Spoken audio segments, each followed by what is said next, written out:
going on, blockchain monkeys? Eagle here, and I'd like to thank you for coming to my jungle. Now, first of all, guys, I am no financial advisor whatsoever, nor am I professional in blockchain technology. But there is one thing that I absolutely will do, and that's give you my opinion. So today, guys, as you can see, we wrapped up 2019 in beautiful fashion. Take a look here. We had Richie retweeting, set sail 2020, bring it on. Let's all make it a year to never forget. And shout out to all the Vechainians out there. I just have a feeling 2020 is going to be a epic year for Vechain. As you can see in this picture below, you have the whole squad with their Ocean EX jackets on. That's pretty fly. Over here, you see the rock in there. Let's go. Okay, guys, a few things I want to show you before I get into this juicy part of the steak. Guys, we have token vision, so I had to retweet this. Chugga chugga choo choo Vechain. It says, wow, so Vechain is entering the mainstream financial and settlement space, starting with a euro-backed stablecoin, which is issued by the central bank of that country. He has here an emoji of his head exploding. And that's what it makes you want to do. You see here, guys, it says they are position perfect with Strat Partners, PwC, Deloitte, all work with some of the biggest banks already. Guys, do those names sound familiar to you though? PwC and Deloitte. Okay, all right. He has here highlight. You know, I'm gonna read this whole little paragraph right here so you can get a good gist of exactly what's happening here. The settlement layer, the blockchain-based settlement layer will enable financial products to be settled on-chain, allowing the utilization of smart contracts, automated execution with transparent terms, thus significantly reducing costs and increasing transparency. For the past year and a half, we have advised governments around the world on the regulatory framework around cryptocurrency. And we have also been working with one of the most innovative governments in the world to design and launch a euro-backed stablecoin, which is issued by the central bank of that country. Guys, now, if you've been getting a good feel for the space, if you've been doing your proper research, you've been hearing about all these CBDCs. Are you paying attention to the ingredients that go in to your cake? You understand what I'm saying? Like, guys, if you take a good look at the whole space, it is so beautiful. When I see people complaining in this community, I just shake my head and I just laugh. You know what I mean? It's crazy. So, guys, he has over here two articles connected. Deloitte ditches Ethereum for Vechain, which we've known about that. We've seen that, like, you know, a while ago. And it says it brags about overtaking Bitcoin transactions. Just some things to look at for the future. Look at Deloitte's clients over here: Morgan Stanley, Berkshire Hathaway, the Blackstone Group, the Federal. I don't need to go on. PwC purchases stake in blockchain service provider Vechain will integrate platform. Guys, you know what? It's always good to take a look back. Take a look back and see what we've been through and see exactly where we're going. This is 2020 and it is great. Guys, can we get a look at Ben Yorkie? Because what I like about this article, because, you know, with Vechain, there's so much going on. You're like, oh my goodness, I forgot about that. And then you see something else. You're like, oh yeah, I forgot about that. And then my hyperactive informational FOMO disorder starts to kick in. So you know what I do then? Go buy some more Vechain. All right, guys. One more article before I let you guys go. I got to get my fasted cardio in, but before I do, I needed to hit you guys with this heat. Ben Yorkie, come on. Ben Yorkie, Vechain 101, guys. If you don't have this in your saved websites, what are you doing? Ben Yorkie over here, an American with over 10 years experience in China, owning and managing a business avid interest in blockchain, IoT, and other forms of technology. So we got to give a huge shout out to where credit is due. I would like to thank you, Ben Yorkie, myself, for giving me this explosive information each and every week. Okay, number 10. We're gonna go down from his top 10 list, and I'm gonna chime in a little bit here to let you know what I think about this. Okay, In mid-July, Vechain upgraded their mainnet to include one of the industry's most simplistic form of fee delegation, a way for users to upload data or make transactions on the blockchain without paying any gas fees. Enterprises and dApps can sponsor their user, allowing the Vechain Through blockchain to be the most user-friendly platform in town. Developers can hide all this technical stuff in the back end, allowing users a crypto-free experience. Want to know how potent the VIP 191 stuff is? Around 95% of transactions on the mainnet are now paid for using VIP 191.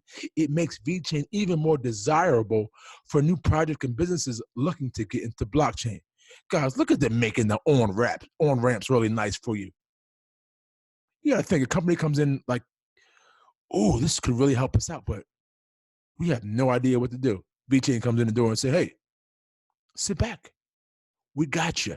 All right. Number 9, we have Ocean EX launched its Jura. August 28th, Ocean EX inaugurated their IEO platform with the release of their Jura token, reaching the target in less than half an hour with 5 times the subscription cap being sold in the 4-hour window.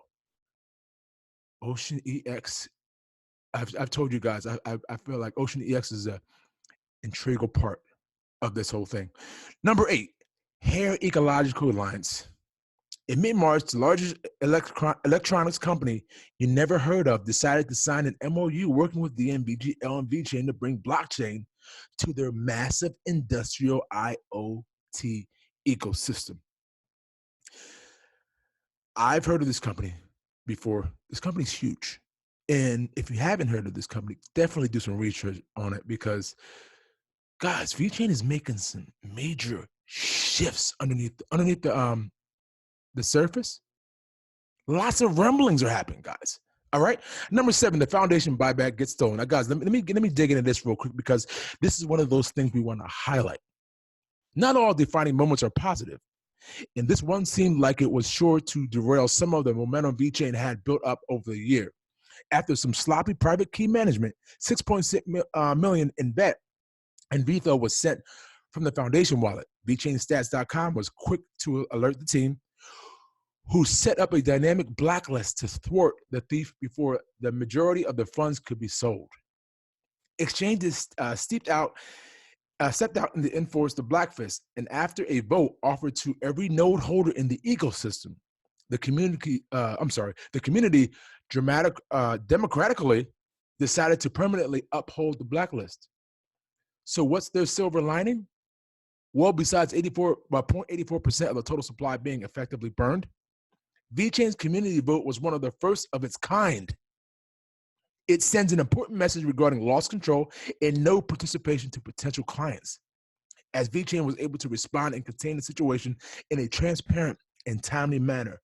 While CFO Jay Zhang was forced to step down afterwards, it could act as a wake-up call to improve internal management practices and upgrade personnel capable of taking Vechain to the next level.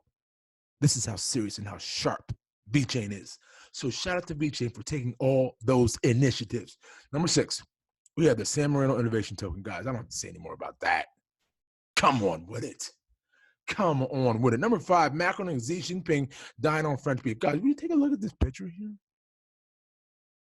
Look at this. Come on, guys. Can you see what's happening here? China International Import Expo, CIIE, was the scene of a big Vechain announcement for the 2nd year in a row, with DNVGL and ASI Group and Vechain teaming up to create food gates. Come on down. You know what, guys?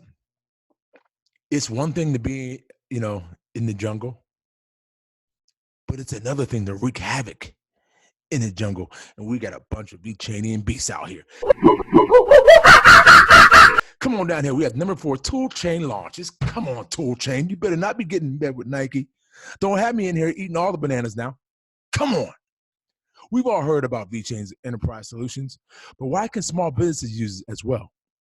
With the summertime launch of Toolchain 1.0, suddenly businesses of all sizes could create SKUs in order to order IoT or QR tags and design attractive layout to display to their immutable product data.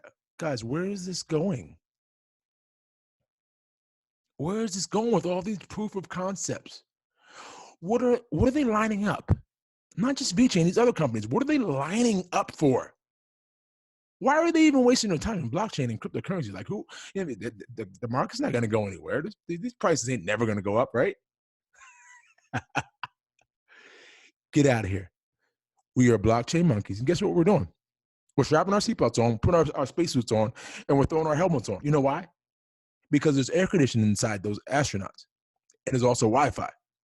And we're at an age now where we can get everything we need done while we wait for this market to take off. I don't care if the prices go even lower. I do not care because us monkeys are here to stay. Okay, let's keep going. Number 3, DNVGL's big announcement. Testing, inspection, certification in a massive industry. And this is an area where DNVGL really shines. So there was no surprise when Renato Grottola of DNVGL announced at the Wangzhang Summit in Shanghai that they would be moving all their client certificates onto the Vechain Thor blockchain. They announced they would have over 900K client wallets by Q1 of 2020. We are here. As they built an entire portal of client services based around the blockchain, earlier this year, they worked with Deloitte to migrate all their previous certificates from Ethereum, giving the mainnet a real test ride in the process. Yeah, let's see what you can handle. That's what I'm talking about. Averaging speeds of around 20 transactions per second, Vechain's dynamic throughput swelled impressively to handle the extra traffic without a hiccup. Whew. Oh my goodness. Number 2, Vechain Summit 2019. Guys, April brought the first ever Vechain Developer Summit to downtown San Francisco, giving the world a real glimpse at the rapidly growing ecosystem. There's just so much. There's just so much. And this is a case where I love being overwhelmed by it. You understand what I'm saying? Guys, one more thing. Number 1, you know who number 1 is. You got Walmart China right here. While fancy MOUs and signing ceremonies are great for headlines, seeing Walmart China food traceability platform light up the mainnet in late June was an important step for the entire public blockchain industry. Just take a stranglehold then, Vechain. Take a stranglehold then. I see why somebody was trying to get some of these vets. Because of the massive power behind it. Come on. With plans to expand over 100 product lines, Walmart China is incentivizing their vast network of independent suppliers to provide Walmart's customers with more accountability and product data. This caught the attention of the national media in China, gaining recognition and winning awards in the process. Working with PwC to develop this platform, Walmart China's decision to select Vechain should tell you all you need to know about the future of this product. It's a reason why a bunch of us monkeys are so excited in this so doom and gloomy down bear market. Who cares about the bear market? Doesn't bother me one bit. We are monkeys. Don't forget to like, comment, and subscribe. And we will all see each other on the moon.